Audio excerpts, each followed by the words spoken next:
Hello viewers, welcome to Telugu audio stories. మీరు కనుక ఛానల్ని ఫస్ట్ టైం చూస్తున్నట్లయితే ఛానల్ని సబ్స్క్రైబ్ చేయండి, లైక్ చేయండి. అలానే కథపై మీ విలువైన ఒపీనియన్ని కామెంట్ రూపంలో తెలియజేయండి. ఇక కథలోకి వెళ్దామా? వీడియో చూస్తున్నందరూ కింద కనిపిస్తున్న హైప్ ఆప్షన్కి వీడియోని ఎంకరేజ్ చేయండి. థ్యాంక్స్ మా. నా బలం నువ్వు నాన్న, మీ పెంపకం, నా ప్రేమ సహస్ర, ఇక నా స్నేహం, ఇవన్నీ నా నమ్మకాలే. నా నమ్మకం డిస్టర్బ్ అవ్వకుండా చూసుకోవడమే ఇక నా ఫ్యూచర్. ఐ లవ్ యు మా అని బుగ్గకి ముద్దిచ్చిన రాజ్ రూమ్కి రావడమే ఎప్పటిలా ముడుచుకుని పడుకున్న హంస పాపను చూసుకుంటూ వెళ్ళి బాత్ ఫినిష్ చేసుకుని వచ్చి ఫ్రెష్ మైండ్, రిలాక్స్ బాడీతో బెడ్ ఎక్కి హంస పాప బాడీని స్ట్రెయిట్ చేస్తూ ఉంటే మిస్ యు మోనాక్ అని ముద్దుగా చెప్తున్న సహస్ర బాబు బాడీలో సగంగా ఉతికిపోయింది. మిస్ యు ఆల్ అంటూ సహస్ర వెనక మొత్తం అపురూపంగా తిరిగేస్తోంది రాజ్ చెయ్యి. తల్లి మాటల ఎఫెక్ట్తో మరింత ప్రెషియస్గా మారిపోయింది హంసపాప. నైట్ మొత్తం నన్ను వెలివేసే రాజకార్యాలు ఫినిష్ అయ్యాయా, ఇంకా ఏమైనా బ్యాలెన్స్ ఉన్నాయా అని అడుగుతూ బాత్ చేత్తో మత్తెక్కిస్తున్న బాబు మెడ నరాలను మునిపంటితో బిగిస్తే, నీతో కలిసి ఎండ్ కార్డ్ వేయడానికే బాకీ ఉంది, స్టార్ట్ చేయనా అని సహస్ర మిస్సింగ్ ఫీల్కి ఇష్టంగా అడుగుతున్న బాబు ఊపిరి హంసపాప చెంపల మీద నాట్యం చేస్తుంది. అలవాటైన దేహం, ఆపలేని ప్రేమ, వేకువ ఉదయం, వెచ్చని బుసుల ఊయల.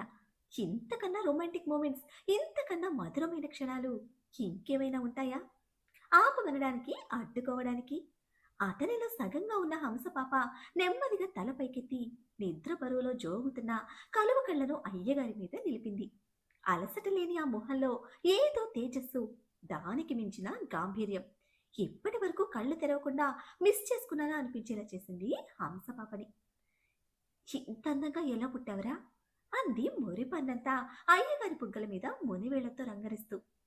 నీ పిచ్చికి అలానే అనిపిస్తుందిలే అంటూ అప్పుడే నిద్ర లేవడంతో ఉబ్బి ఉన్న హంసపాప బుగ్గలు లాగి ముద్దు పెడితే, చాలా నచ్చేస్తున్నావు అంది ముక్కుకి ముక్కు రాస్తూ.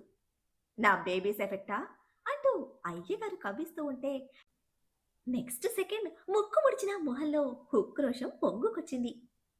వీటినే మూడ్ స్వింగ్స్, క్రేవింగ్స్, సంథింగ్ ఏదో అంటారు కదా అని పాయింట్ చేస్తూ వెన్ను మీద చేతితో ప్రెషర్ ఇచ్చి ఎదను తనకి అదిమి పెట్టాడు.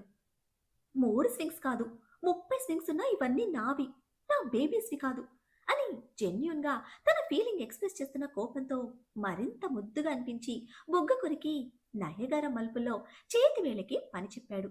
ఇక మాటలు లేవు. లవ్ యూ హంస అంటున్న లోతైన ఫీలింగ్ అందుకున్న పెదవుల్లో చూపిస్తూ ఉంటే ఒక డే మొత్తం అయ్యగారిని మిస్ అయిన ఫీలింగ్తో ఎదురిస్తోంది సహస్ర. నిజంగానే కాలం ఒక మ్యాజిక్. కొన్ని సందర్భాలలో ఎలా కరిగిపోతుందో కూడా తెలియదు. మధురమైన ప్రణయ కావ్యాలతో పాటుగా విశృంఖల విధ్వంసాలకు కూడా సాక్ష్యంగా నిలుస్తుంది. చతుర్వేది నివాస్లో హడావిడి మొదలైంది. ఇంటి సైడ్ వేయించిన తాటాకు పందిరి కింద నేతి గుమగుమలతో రకరకాల స్వీట్స్ హాట్స్ తయారవుతూ ఉంటే చలిమిడి ఫంక్షన్, ఇంకా ఎంగేజ్మెంట్, ఆ తర్వాత అభి క్యూటీలా శోభన హడావిడి. అన్నిటికీ సరిపోయేలా మానస, రాగిణి, శారద, నందిత, శాలిని ఆడవాళ్లందరూ సహస్ర కోసం చలివిడి ప్రిపరేషన్లో ఉన్నారు. బిజినెస్ ఉమెన్ గా సక్సెస్ సాధించిన నందిత ఫ్యామిలీ ఉమెన్ గా ప్రస్తుతం తన ప్రస్థానాన్ని మొదలు పెట్టారనే చెప్పాలి. సుజాతమ్మ అందరికీ ఇన్స్ట్రక్షన్స్ ఇస్తుంటే ఇక పెద్దమ్మ బయట జరుగుతున్న వంటలు దగ్గరుండి జాగ్రత్తగా చూసుకుంటున్నారు. మరోపక్క నట్టింట్లో కూర్చున్న మగ మహారాజులు మొత్తం అభి క్యూటీల రిసెప్షన్, ఇంకా రాజ్ సహస్రల మ్యారేజ్ ఇన్విటేషన్స్ లిస్ట్ ప్రిపేర్లో ఉన్నారు. మధ్య మధ్యలో ఆడవాళ్ల సైడ్ పిలుపుల లిస్ట్ కోసం వాళ్ళని డిస్టర్బ్ చేస్తూ ఉంటే, పని చేస్తున్నావు కనిపించడం లేదా, ఎందుకు విసిగిస్తున్నారు అంటూ వాళ్ళు చీవాట్లు పెట్టడం కోసమెరు. ఏంటి జయదేవ్, మనమేదో ఖాళీగా ఉన్నట్టు అలా తిడుతున్నారు అంటూ మనోజ్ గారు ఫ్రస్ట్రేట్ అవుతూ ఉంటే, భూమండలాన్ని మోస్తున్నంత బిల్డప్లు ఇస్తారు మనోజ్, తెలిసిందేగా అన్నారు జయదేవ్. ఎవరికైనా కాఫీలు కావాలా అంటూ అప్పుడే నిరుపమ రావడంతో మరో ఆలోచన లేకుండా చిన్న పిల్లల్లా అందరూ చేతులు ఎత్తేస్తే, భూమండలాన్ని మోస్తున్నంత బిల్డప్లు ఇస్తున్నారు, రాస్తున్నది పేరులేగా అంటూ కిచెన్ లో నుంచి రిటార్ట్. అన్నయ్య ఆడేసుకుంటున్నారు అంటూ అమర్నాథ్ ఏడుపు మొహం వేస్తే ఆ ఫీలింగ్ అందరి ముఖాల్లో ప్రతిబింబించేలా గల్లున వినిపించాయి లోపలి నుంచి నవ్వులు. పెళ్ళాలు ఆడుకోవడానికి వాడుకోవడానికే కదా మొగుళ్ళున్నది, అది తెలిసినా తెలియనట్టు మేనేజ్ చేయడమే మగవాడి స్టామినా తమ్ముడు అని మోస్ట్ ఎలిజిబుల్ సీనియర్ హస్బెండ్ హోదాలో మిగిలిన ముగ్గురికి చెప్పారు జయదేవ్. ఫస్ట్ అయితే వేడి వేడి కాఫీ కావాలి, అది తెప్పించే దారి చూడు జయదేవ్ అని మనోజ్ జయదేవ్ గారి సీనియారిటీ మీద బాధ్యత ఒప్పితే, ఒక్క నిమిషం అంటూ మానస, పేర్లు రాసే చిన్న పనికి కాఫీలు ఎందుకులే కానీ ఏకంగా భోజనాలు చేసేస్తాము, మీకు లోపల చాలా పనుందిగా అంటూ భారీ కష్టాన్ని వెలుగెత్తి చూపెట్టారు. అంతే 5 నిమిషాల్లో అందరికీ వేడి వేడి స్ట్రాంగ్ కాఫీతో పాటు మొదటి వాయి తీసిన సగ్గుబియ్యం చెక్కలు కూడా వచ్చేసాయి. మనం ఎక్కువ అంటే వాళ్ళు తొక్కేయడానికి చూస్తారు, వాళ్ళు ఎక్కువ అని ఎత్తేస్తూనే మన దగ్గరికి రప్పించుకోవాలి అని కాఫీ షిఫ్ట్ జయదేవ్ గారు చెప్తున్న జీవిత సత్యానికి మిగిలిన ముగ్గురు ముక్కున వేలేసుకున్నారు. అక్కడ శారద గారు, ఇక్కడ మోహన్ గారు నెమ్మదిగా కూడా తన ఆలోచనలన్నీ వదిలేస్తూ అందరిలో కలవడానికి ప్రయత్నిస్తూ ఉంటే మధ్యాహ్నం సమయానికి కూర్గ్ రీచ్ అయ్యారు యోగేందర్. భయం కన్నీళ్లతో గుమ్మంలోనే ఎదురు చూస్తున్నారు సుజిత. మానస జయదేవ్ ఎంత చెప్పినా సరే తన కళ్ళతో తిరిగి భర్తను చూసిన తర్వాతనే ఆవిడికి ప్రాణం లేచొచ్చినట్టు అనిపిస్తూ ఉంటే ఆవేశంలో రౌద్రంగా వెళ్లిన భర్త ఇప్పుడు ప్రశాంతంగా ముఖంలో ఒక నిర్మలమైన భావంతో కనిపిస్తూ ఉంటే భయం సందిగ్ధం మధ్యలో ప్రశ్నార్థకంగా చూస్తూ నిలబడ్డారు సుజిత. బిడ్డ దూరమైన బాధ కన్నవారిద్దరికీ సమానమే. అయితే యోగేంద్ర ఆవేశానికి, కూతురు మీద ఉన్న పిచ్చి ప్రేమకి ఓదార్పుగా నిలవాలని ప్రయత్నించిన ప్రతిసారి మరింత గాయపడ్డారు సుజిత. కన్నపేగు కడుపు కోత ఒక పక్క, కట్టుకున్నవాడి బాధ మరొక పక్క. రెండింటిని సమన్వయపరుచుకుంటూ ఎంతో నలిగిపోయిన సుజిత గారి అలసట ఇప్పుడు అది బరువు దిగిన యోగేందర్ కళ్ళకు స్పష్టంగా కనిపిస్తూ ఉంటే దగ్గరికి వచ్చి హత్తుకుని, క్షమించగలవా నన్ను? నా మూర్ఖత్వంతో నీ తల్లి మనసును అర్థం చేసుకోలేకపోయాను, నీ కన్నపేగుకి మరింత కష్టాన్ని మిగిల్చాను అని అభ్యర్థిస్తుంటే ఎన్ని సంవత్సరాల నుంచి మోస్తున్న బరువు, భర్త గురించిన భయం క్షణంలో దూరమైన సుజిత గారి కళ్ళు కన్నీటితో ధారకట్టాయి. ప్రీతికి ఇష్టం లేని లిస్టు మొత్తం తన చేతిలో ఉన్న తరం ఇష్టానికి సక్సెస్ఫుల్ గా ప్రీతిని వేయించి వేధించి విసిగిస్తూనే సపర్యలు చేస్తున్నాడు. ప్రీతి ఇరిటేట్ అవటం, బర్స్ట్ అవటం, వెంటనే ఇన్నోసెంట్ ఫేస్ తో వైట్ పేపర్ అంతా ఆనెస్ట్ ఫీలింగ్ తో తరం సారీ చెప్పడం, ఎక్స్క్యూజ్ అడగడం, మళ్ళీ ప్రీతి తనను తాను కంట్రోల్ చేసుకుంటూ కన్విన్స్ అవడం, ఇదంతా చూస్తూ ఫన్ అండ్ ఫ్రస్ట్రేషన్ F2 మూవీలో విలన్ లేడు కానీ ఉంటే ప్రీతిలా ఉంటాడని ఫిక్స్ అయింది మున్ని. తరంగ్ అంతగా ఏడిపిస్తూ ఉంటే అంతలా భరిస్తోంది ప్రీతి. అదంతా ఎప్పుడు లేనంతగా ఎంజాయ్ చేస్తోంది మున్ని. నటించడం నీకు మాత్రమేనా? ఫోకస్ చేస్తే ప్రతి ఒక్కళ్ళు నిన్ను మించేవాళ్ళు ఉన్నారు, తెలుసుకోకపోవడం నీ పిచ్చితనం అంతే అన్నట్టుగా ఉంది అక్కడ జరుగుతున్నది. లంచ్ ఫినిష్ చేసి లంచ్ బాక్స్ తో 1 గంట లేట్ గా హాస్పిటల్కి వచ్చారు రాగిణి, మనోజ్. వాళ్ళు రావడమే డిశ్చార్జ్ అడగండి డాడ్, వెళ్ళిపోదాం అని ప్రీతి గొడవ మొదలు పెడితే 3 days కూడా కాకుండా ఇంటికి వెళ్ళిపోవడం ఏంటి అంటూ షాక్ అయిన మనోజ్ గారు, 1 week ఇక్కడే ఉండాలి, నీకు బోన్ ఫ్రాక్చర్ అయింది ప్రీతి, నువ్వు కదలటానికి ఛాన్స్ లేదు అని కన్ఫర్మ్ చేశారు. అయితే వీడిని పంపించేయండి అంటూ వెంటనే తరం మీద మండిపడింది ప్రీతి. యాక్చువల్గా అది మండిపడడం కాదు, కదలలేని తన పొజిషన్కి తరం పెడుతున్న హింస నుంచి తప్పించుకోవడానికి ట్రై చేస్తూ ఉంటే, నేనేం చేసినా అక్కకు నచ్చటం లేదు, రాజ్ సార్ చెప్పినట్టు అక్క మిస్ పర్ఫెక్ట్ కాదు, దాని అమ్మ మొగుడు అని స్వాతి ముచ్చే లెక్క, మీరొచ్చారుగా ఇంకా చూసుకోండి అంకుల్, నేను ఇంటికి వెళ్తాను అంటూ ముందుని తీసుకొని వెళ్ళిపోయాడు. Are you mad? వాడు చిన్న పిల్లాడు, వాడి మీద కంప్లైంట్ ఏంటి ప్రీతి అంటూ సీరియస్ అయ్యారు రాగిణి. వాడు చిన్న పిల్లాడేంటి, మెడిసిన్ చదువుతున్నాడు అని ప్రీతి పాయింట్ చేస్తుందే గానీ పేరెంట్స్ ముందులో పప్పులు అడగలేదు. మెడిసిన్ చదువుతున్నాడు కాబట్టి నీ కోసం కాలేజీకి వెళ్లకుండా ఇక్కడ ఉన్నాడు, వాడికి నీ మీదున్న కన్సర్న్ 1% కూడా నీలో లేదు అంటూ క్లాస్ పీకడంతో పెట్టింది తిని మందులు మింగి, ఏంటో నా టైం ఎంత బ్యాడ్గా రన్ అవుతోంది అని తిట్టుకుంటూ పడుకుంది ప్రీతి. పాపం తన యాక్సిడెంట్ వల్ల ఫంక్షన్ కూడా ఆగిపోతుందనే ప్రీతి పాప మాస్టర్ బ్రెయిన్ లోని ఒక ప్లాన్. బట్ తను ఊహించలేదు కదా తండ్రి ఆ ప్లాన్ కు గండి కొడతాడని. కక్కలేక మింగలేక ఏడవడం కాదు, అడ్డొస్తే పేరెంట్స్ కూడా వేసేసి రాజుతో సెటిల్ అయిపోతుంది అని. కన్న కూతురు రాక్షసత్వం తెలియని రాగిణి, మనోజ్ మాత్రం కుటుంబ సంతోషాలలో భాగస్వాములైపోయారు. మినిస్టర్ గారి తమ్ముడు కొడుకు కేసులో చాలా బిజీగా ఉండడంతో అభి ఒక్కడే మిస్ అయ్యాడు. సిటీ దాటి వెళ్లడం ఇష్టం లేని అభి ఆ రోజు మధ్యాహ్నం ల్యాబ్ రిపోర్ట్స్ తో సహా కావలసిన అన్ని రిపోర్ట్స్ ప్రిపేర్ చేసి తన అసిస్టెంట్ వినయ్ను హైదరాబాద్ పంపించాడు. లంచ్ ఫినిష్ చేసుకుని స్పెషల్గా హంసపాపని, క్యూటీ బేబీని, ఇంకా నిరుపమ మైరాని తీసుకొని అభికి కాల్ చేసి జ్యువెలరీ షాపింగ్కి వచ్చాడు రాజ్. ప్రీతి టెన్షన్లో ఉన్న సహస్ర అభి లేడు అని క్యూటీ బేబీ పెద్దవాళ్ళ మీదే సెలక్షన్ వదిలేశారు. మొహమాటంతో నిరుపమ, ఎంతైనా యూత్ కలిసి షాపింగ్ చేయడం అనేది ఒక డిఫరెంట్ ఎంజాయ్మెంట్ కదా. అలా మిస్ అయిన ప్రియమైన వారి ఇష్టాన్ని మరొకసారి ఇష్టంగా ఫుల్ఫిల్ చేసుకుని అందరూ కలిసి హోమ్కి వచ్చేశారు. ఇంట్లో జరుగుతున్న శుభకార్యాల కోసం ఆ సంతోషాన్ని పిల్లలతో పంచుకుంటూ వాళ్ళ కోసం తెచ్చిన బట్టలు ఇస్తున్నారు పెద్దవాళ్ళందరూ. వాళ్ళు రావడం చూసి కొడుకు గురించి అడగాలన్నా యామిని దేవిని సెక్యూరిటీ రూమ్లో పడేసి లాక్ చేశారు.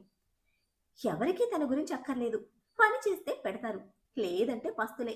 కొడుకు ఎక్కడున్నాడో ఇప్పటి వరకు తెలియదు. ఇక్కడ నుంచి తప్పించుకోవడానికి ప్రయత్నించి ఫెయిల్ అయ్యి ఆ దెబ్బలతో మంచం ఎక్కిన అనుభవాలతో ప్రయత్నాలు కూడా విరమించుకుంది యామిని. కిటికీలో నుంచి అందరి సంతోషాన్ని చూసి కుళ్ళిపోతున్న యామినిలో ఇంకా కొంచెం కూడా మార్పు రాలేదు. మనిషి అయితే కదా మార్పు రావడానికి. నా కొడుకుని నాకు దూరం చేసి మీరందరూ సంతోషంగా ఉన్నారు కదా అంటూ శాపనార్థాలు పెడుతున్న యామిని కడుపు మంట సహస్ర సంతోషాలకి దిష్టి చుక్కే అవుతుంది. ఊహ తెలియని వయసులో ఆ తల్లికి కన్న బిడ్డని దూరం చేసి ఎంతో క్షోభ పెట్టి నరకం చూపించి చివరికి తల్లి ప్రాణాలు కూడా తీసేసింది. ఆ ప్రాణం ఊరికి వదులుతుందా మరి? ఇప్పుడు కొడుకు దూరమయ్యి ఒంటరితనంతో ఎదురు చూపులతో బతుకుతుంది. అయినా సరే యామిని దేవి లాంటి అసూయపరులు, కుళ్ళుబొతులు, ప్రీతి లాంటి శిఖండులు, స్వార్థపరులు మార్పు అనేది అసాధ్యం. పాపం సాటి మనిషి బాధపడుతున్నారని వాళ్ళ మీద జాలి పడితే మనిషి జాతికి అవమానం. సహస్ర పిల్లలందరికీ బాగా నచ్చింది. పైగా ఫస్ట్ ఇంట్రడక్షన్ లో మన బలుపు బాబు అమ్మ అని పరిచయం చేశాడు కదా. ఆ ఇష్టం పిల్లల ముఖంలో స్పష్టంగా కనిపిస్తూ ఉంటే ఎంతమంది రెస్పాన్సిబిలిటీ తీసుకొని నన్ను నెగ్లెక్ట్ చేస్తే తిత్తి తీస్తా అని పిల్లల్లా కలిసిపోయిన హంసపాపను పక్కకు లాగి వార్నింగ్ ఇచ్చి వెళ్ళిపోయాడు బలుపు బాబు. సిచ్యువేషన్ ఏదైనా సరే స్టేట్మెంట్ కామన్ కదా. సేమ్ కోపంతో పళ్ళు బిగించి మెంటల్ అని తిట్టుకుంటూ మళ్ళీ పిల్లలతో కలిసిపోయింది హంసపాప. ఇక క్యూటీ బేబీ గురించి అయితే చెప్పనక్కర్లేదు. కోతికి ఎక్కువ, కొండ ముచ్చుకి తక్కువ. అల్లరికి కేర్ ఆఫ్ అడ్రస్, ఆటలకి ఫస్ట్. మైరా, నిరుపమ, తరణ్ అందరూ జాయిన్ అయితే హోమ్ మేనేజ్మెంట్ కి వెడ్డింగ్ కార్డ్స్ ఇచ్చి ఇన్వైట్ చేశారు మానస, జయదేవ్. పిల్లల్ని ఫంక్షన్ హాల్ కి ఎలా తీసుకురావాలో ఆ ఏర్పాట్ల గురించి మాట్లాడి వస్తూ ఉండగా అడిగాడు సహస్ర ఇచ్చిన కనెక్టర్ పిన్ ఎక్కడా అని. డ్యామేజ్ అయిందని వినయ్ చెప్పలేదా అని ఎదురు ప్రశ్న బాబు నుంచి. డ్యామేజ్ అయిందని అంత తేలిగ్గా నమ్మేవాడైతే మళ్ళీ ఎందుకు అడుగుతాడు? చెవిలో పువ్వులు పెడుతున్నావా అన్నాడు సీరియస్ అవుతూ. క్యాలీఫ్లవర్ అని నొక్కి చెప్పి వంకర నవ్వుతో అభిని పాయింట్ చేస్తూ అది ఉడికేటప్పుడు వచ్చే స్మెల్ నాకు అస్సలు పడదు అన్నాడు మొహం వికారంగా పెట్టి. మరి ఆడుకుంటున్నావా అంటూ అభి షర్ట్ పట్టుకుంటే హై స్కూల్ పిల్లలతో స్విమ్మింగ్ ప్లాన్ చేశాను, అక్కడ స్టార్ట్ చేద్దామా మావా అని ఏ మాత్రం తగ్గకుండా రెట్టించాడు మన బలుపు బాబు. ఒరే మెంటల్ నా కొడుక, నువ్వు ఏదైనా దాచినా నేను కనుక్కుంటాను. ఆ తర్వాత మాత్రం నేను చావగొట్టడంలో డౌట్ లేదు. దీపక్ చచ్చాడని కూలవుతున్నావా? ఇంకా తెలుసుకోవాల్సినవి చాలా ఉన్నాయి అని సీరియస్ గా వార్నింగ్ ఇస్తూ ఉంటే నీకక్కర్లేనిది నీ దాకా రానివ్వరు మావా, అంత కష్టపడకు రా అంటూ అభి రెక్క పట్టుకుని లాక్కుపోయాడు.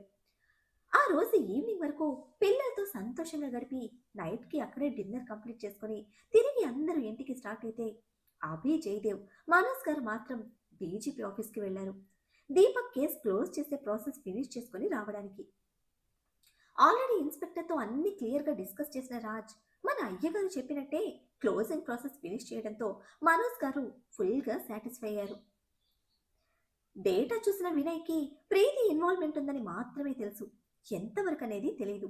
అన్ని తెలిసిన రాజ్ ఆ నిజాలు మొత్తం చెప్పింది కేవలం యోగేందర్కి మాత్రమే. కనీసం కన్న తండ్రికి కూడా చెప్పలేదు. కొడుకు గురించి పూర్తిగా తెలిసిన జయదేవ్ గారికి ప్రత్యేకించి ఏం జరిగింది అని అడిగే ఆలోచన కూడా లేదు. చెప్పింది విన్నారు, దానికి తగ్గట్టు చేయవలసింది చేశారు. అభికి మాత్రం అన్ని సగసగంగా కనిపిస్తూ ఉంటే ఏది క్లారిటీ రావటం లేదు. కంక్లూషన్కి రాని క్వశ్చన్స్ అన్నిటికీ కేర్ ఆఫ్ అడ్రస్గా రాజ్ మాత్రమే కనిపిస్తూ ఉంటే మళ్ళీ మళ్ళీ అడిగి డౌట్ ఎక్స్ప్రెస్ చేసినా అలర్ట్ అవుతాడని సైలెంట్గా ఉండిపోయాడు అభి. అయ్యగారు అడగడంలో మాత్రమే సైలెంట్, రహస్యాలు తెలుసుకోవడంలో కాదు కదా. నెక్స్ట్ డే మార్నింగ్కి రంగురంగుల పూలతో బ్రహ్మాండమైన అలంకరణల మధ్య గొప్పగా ముస్తాబైంది చతుర్వేది నివాస్. తల్లితో పాటు ఊహించుకున్న ఆ కళ ఇప్పుడు కళ్ళ ముందు కనిపిస్తూ ఉంటే సహస్ర కళ్ళు చెమ్మగిల్లాయి. బాధపడకు, నీకోసం తొందరలోనే మీ అమ్మ నీ చేతుల్లోకి వచ్చేస్తుంది. అప్పుడు ఇంకా గ్రాండ్గా వెల్కమ్ చెప్దాం అని సముదాయించి రెడీ అవ్వమని పంపించారు మానస. ఇద్దరికి ఇష్టమైన రెడ్ కలర్ శారీ సెలెక్ట్ చేసుకుంటే అది ఎంగేజ్మెంట్కి అని చెప్పి వెనక్కి తీసుకొని హ్యాంగర్లో పెట్టేశాడు రాజ్. చలిమిడి ఫంక్షన్ కదా, సెంటిమెంట్ అని మానస గారు సెలెక్ట్ చేసిన గ్రీన్ కాంజీవరం శారీ తీసుకుంటే ఎప్పుడొద్దు అంటూ అది కూడా పెట్టేశాడు. మరి ఇంకేది కట్టుకోవాలి అని హంసపాప సీరియస్ అవుతూ ఉంటే విషిత కోసం తను ఫస్ట్ సెలెక్ట్ చేసిన శారీ హంసపాప సెపరేట్గా దాచుకుందిగా, అది తీసి చేతిలో పెట్టి మీ ముగ్గురికి జరుగుతున్న ఫస్ట్ ఫంక్షన్ దీనితోనే మొదలవ్వాలి అనడంతో ఆశ్చర్యానికి మించిన సంతోషం హంసపాపలో. అన్ని ఎమోషన్స్ మిక్స్ చేసి నమ్ముతున్నావా అని ఒక్కటే మాటగా అడిగింది సహస్ర. వీళ్ళు మన బేబీస్, దానిలో ఎటువంటి చేంజ్ లేదు. బట్ నీ నమ్మకాన్ని నేను కూడా నమ్ముతున్నాను. ఫంక్షన్ తర్వాత కూడా శారీ జాగ్రత్తగా దాచిపెట్టు. పిల్లల ఉయ్యాల ఫంక్షన్కి కూడా ఇదే వాడదాం అనేసి ఫోన్ వస్తూ ఉంటే తీసుకుని అటు ఇటు కానీ కన్ఫ్యూజన్లో స్టక్ అయిన హంస పాపకు ఫోర్ హెడ్ కిస్ ఇచ్చి నీ పెద్ద పరిగెల బ్రెయిన్ని ఎక్కువగా కష్టపెట్టకు అంటూ చిన్న సైజ్ వార్నింగ్ ఇచ్చి వెళ్ళిపోయాడు. నిమిషం పాటు అదే కన్ఫ్యూజన్లో స్టక్ అయిన సహస్ర నెమ్మదిగా శారీని మిర్రర్లో తన ఫేస్ని చూసుకుంటూ తల వంచి, నీ డాడీ ఏ పాయింట్లో కూడా క్లారిటీ ఇవ్వకుండా హింస పెట్టడంలో ఎక్స్పర్ట్. ప్రేమించిన ప్రేమను ప్రేమగా పొందడానికి, ఆ ప్రేమ మీద నమ్మకాన్ని పెంచడానికి ఒక యుద్ధమే చేశాను. ఇక మీ గురించి ఎన్ని యుద్ధాలు చేయాలో అని 10 నిమిషాలు బాబుని నోటి నిండా తిట్టుకుని రెడీ అవ్వడం స్టార్ట్ చేసింది. తమ కంపెనీ లాయర్ వచ్చాడు అని మనోజ్ గారు ఫోన్ చేయడంతో గెస్ట్ హౌస్కి వచ్చాడు రాజ్. అభి జయదేవ్ కూడా అక్కడే ఉంటే మనోజ్ కంపెనీ లాయర్ ప్రిపేర్ చేసిన డాక్యుమెంట్ సైన్ చేసి రాజ్కి హ్యాండ్ ఓవర్ చేశారు మనోజ్. ఇది నాకు బిజినెస్ మాత్రమే, బట్ మీకు అలా కాదు అంటూ జయదేవ్ గారిని గొప్పగా చూస్తూ, ఎంతో మంది భవిష్యత్తుకి ఇది ఫౌండేషన్ అవుతుంది. నా డెసిషన్కి సపోర్ట్ చేసినందుకు థ్యాంక్ యూ అంటూ జయదేవ్ గారిని హక్ చేసుకున్నారు మనోజ్. అంకుల్ బిజినెస్ వదిలేసి సింగపూర్ వెళ్ళిపోవడానికి నీ ప్రోత్సాహం ఎంతుంది అని అభి రాజ్ చెవిలో చిన్నగా దొంగనడిగినట్టు అడిగితే ఆ ప్రశ్నలోని లోతుకి అనుమానానికి చురుగ్గా ఓ చూపు చూశాడు బాబు. అయితే ఆ చూపులో కోపం లేదు, అభికి మాత్రమే అర్థమయ్యే ఒక స్ట్రాంగ్ ఫీల్ ఉంది. పాడు లోకల్లో నువ్వు కూడా జాయిన్ అయిపోయావు మామా, ఇక నీతో నాకు సెట్ అవ్వదు, నీతో కటీఫ్ అంటూ మేము ముచ్చట్లు కంప్లీట్ చేసుకుని త్వరగా రండి, మా ఆవిడ ఫంక్షన్లో చిన్న బిట్టు మిస్ అయినా ఊరుకునేది లేదు అంటూ మొత్తానికి హెచ్చరించి రాసి వెళ్ళిపోతే తెల్ల ముఖం వెర్రి ముఖం అందులో కారం పూసిన కోపం అన్నీ యాడ్ చేసుకుని ఉడికిపోతున్నాడు అభి. కానీ చెల్లెలి ఫంక్షన్ కదా, బయటపడకుండా కంట్రోల్ చేసుకోవడానికి ట్రై చేస్తున్నాడు. రాజు గురించిన భయంతో ఊరు దాటించిన ఫ్యామిలీని మళ్ళీ పిలిపించుకొని ఫ్యామిలీతో సహా ఫంక్షన్కి వచ్చాడు మంగళం. సరైన టైంలో సరైన డెసిషన్ తీసుకున్న మంగళానికి చతుర్వేది కాటన్స్లో పర్సనల్ లాయర్గా పొజిషన్ ఇచ్చింది సహస్ర.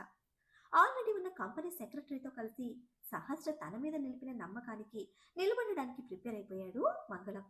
అందుకే ఈ గౌరవం, ఈ ఆహ్వానం. ఉదయం చలిమిడి ఫంక్షన్ కుటుంబం వరకు మాత్రమే. ఈవినింగ్ ఫంక్షన్ హాల్లో ఎంగేజ్మెంట్, బిజినెస్ సర్కిల్, హోమ్ నుంచి పిల్లలు, ఇంకా 5 కుటుంబాల మధ్య గ్రాండ్గా ప్లాన్ చేశారు. యోగేందర్ సుజిత ఫ్యామిలీ కూడా ఉండాలన్న ఆశతో వెయిట్ చేస్తున్నారు అందరూ. అందరికన్నా ఎక్కువగా సహస్ర. కారణాలు ప్రత్యేకంగా చెప్పనక్కర్లేదు కదా, బట్ అన్నిటికన్నా ముందుగా కొట్టినందుకు క్షమాపణ తీసుకోవాలి అనుకుంది. సహస్ర రూమ్ దగ్గరికి వచ్చి పిలిచారు మానస. పంతులు గారు వచ్చారు రమ్మంటూ. మీ అబ్బాయి కోసం వెయిటింగ్ అత్తయ్య, వస్తాను అని లోపల నుంచి ఆన్సర్ ఇస్తూ ఉండగానే అక్కడికి వచ్చాడు మన బలుపు బాబు. మరి యోగేంద్రను సహస్ర ఎలా ఫేస్ చేస్తుంది? సహస్ర క్షమాపణను యోగేంద్ర యాక్సెప్ట్ చేస్తాడా? ప్రీతి విషయంలో రాజ్ డెసిషన్ ఏమిటి? మనోజ్ రాగిణి గారిని ఎందుకు సింగపూర్ పంపిస్తున్నాడు? ఆ వీడియోలో ఉన్న నిజం అభి తెలుసుకుంటాడా? ఏం జరుగుతుందో తెలియాలంటే నెక్స్ట్ ఎపిసోడ్ని ఫాలో చేయండి. అలానే ఈ ఎపిసోడ్ని లైక్ చేయడం మాత్రం మర్చిపోకండి. Bye friends.